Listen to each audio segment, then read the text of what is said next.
Alright, so I've already gone through this case as far as assembling it, and now I'm going to go through a little bit about using it. So as you can see, it does come with a clear plastic cover. Something to remember is I thought this was originally a great idea, though I really wish I could assemble this case without without the plastic cover in the front, because as thin as it is and as clear as it is, you can still see it, and you can see it through the ripples at odd viewing angles, or if the sun's shining, it will mess with the way the pictures look, and especially videos, it does make it look a little odd. So you can kind of see that if you look at it from the side angle. You can see that there's a little bit of a ripple here. It's not the worst thing in the world. If you have kids, again, the protection from that is well worth the little bit of a loss in both tactile feel, because you can feel that you're pressing through plastic. It's not as solid as you would be pressing through glass.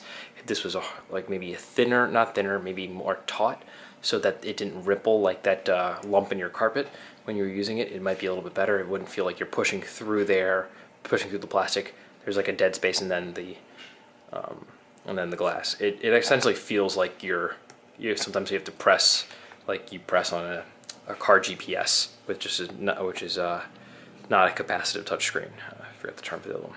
Also, this other one, it holds fingerprints just about as the same as a glass screen, so nothing really to complain about there. But all in all, if you turn the brightness up, you can kind of mitigate a lot of them. But it is something to note. Taking FaceTime calls with this, very easy. It is it's very clear. It does not, the box does not block the viewfinder. Neither does the opening for the back camera. The microphone openings do a fantastic job of channeling sound.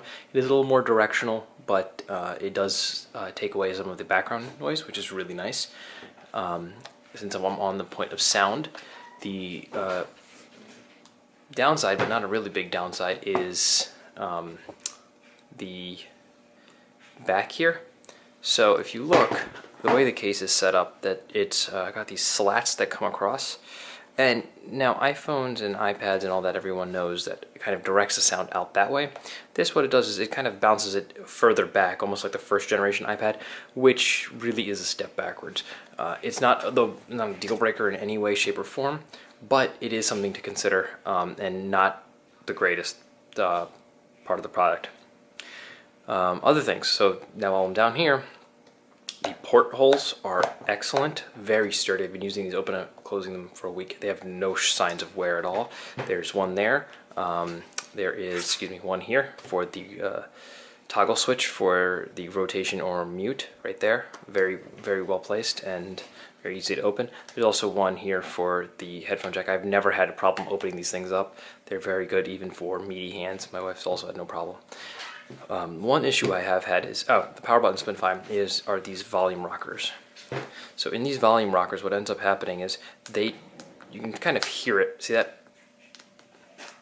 You're going through two buttons at a time, and it almost seems like it's stopping. There's something inside stopping it from going on all the way, so you hear a double click putting down. It makes me feel like as if I could potentially break it. I'll break the iPad's rocker switch, which I'm sure it would be fine, but it's not a good feeling to have when using the case. Alright, final thing is the strap in the back. Let me also tell you, it does feel, I took a picture of the weight of the product, so it doesn't feel that much heavier. It does feel heavier, but holding it like this, I was able to watch it a whole hour and a half movie holding it like this. I did swap hands every like half hour or so. It did get a little tiresome, but I was able to lie in bed holding it like this, and it was much better than the previous way of holding it, which I needed two hands, or like this, and all of that. Anyway, so it works. This works really well, and you can rotate it to nearly any angle that you want. Okay, and now for the weird stuff. First of all, actually, I guess I'll keep with the good stuff first. So this kick-out stand, it's held in place, and I don't know if you can see it, by a magnet in here, which is really nice. It clicks into place, so you know it's locked in place. And the viewing angles, which I'll turn on here, very good. This is very usable. You can, just leaving it like this, you can flip it around, and it is very usable, and you can type, but it will flop a little bit if you're a little too rough with it. See, The magnet does hold, but it requires a little bit of finesse to keep it there. You have to be very gentle with it, maybe support with a hand or something like that. The view angle in portrait mode, also equally good. You can, and the biggest downfall of some of these cases is that you couldn't touch things in the top corner, so you can touch them without it, without the iPad falling over, which is really nice. A lot of these cases will topple right over when you go that high. Other thing, now, here's the downside. You want to go from landscape to portrait. You'd think, oh, okay, this is a sturdy metal object, just grab this and then just rotate it. No.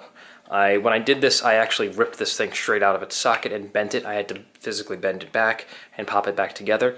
It is sturdy, but you cannot, it's not sturdy enough to rotate with, which makes it a little counterintuitive because you have to open it up, grab this, and then rotate it around. It's not that it's a bad thing, it's just not something intuitive, which may be something they could fix in the future by having like a rotating dial or a notch or something you can rotate it with. Otherwise, but this has been excellent. The strap is great. Other nice little feature, there's a bottle opener here built in, which I think is a fantastic feature, and also probably why this thing's so rugged if you're going to be drinking while using it. Locks into place, very smooth. Have not had this pop open catch with anything. Now, my biggest problem with this case and why I will not use it. I'm in a meeting, right? Using my iPad, all right? And I'm done with it and I put it down during the meeting while the meeting's going on. You hear that? Siri got activated. I thought so. Yep, and it'll do something embarrassing like that. So they made this so hefty that if you look here, I don't know if I can get this in focus. Oh, come on. So right here, see this? It is above the flat plane. So when you put it flat down, and this happens nearly every time, then when you put it flat down like this on a hard surface, you get Siri activated, and you can't get that to stop. You have to put it down like this, which, I mean, yeah, if you remember to put it down like this, but then what if you have something people don't want to see, which I've had happening when I was in a meeting and not paying attention, and I wanted to put this down. Yeah, that happened. So my biggest gripe about this is this button right here. Everything else I can live with. I can live with having to rotate this around all over the place by this strap. It's very elegant, it's nice. I can even deal with the extra weight because of the protection, and I can even deal with the plastic screen. I can tap through it sometimes, but this is a deal breaker for me, only because of how annoying it can be. Otherwise, but if you have a kid or something and you want something both usable, user-friendly for the child, or if you're a klutz and want something that's easy to hold the iPad up with, excellent choice, and I highly recommend this case. But I really think this is something NewTrent can fix and make it a very, very usable product. If it weren't for this, it would get my okay.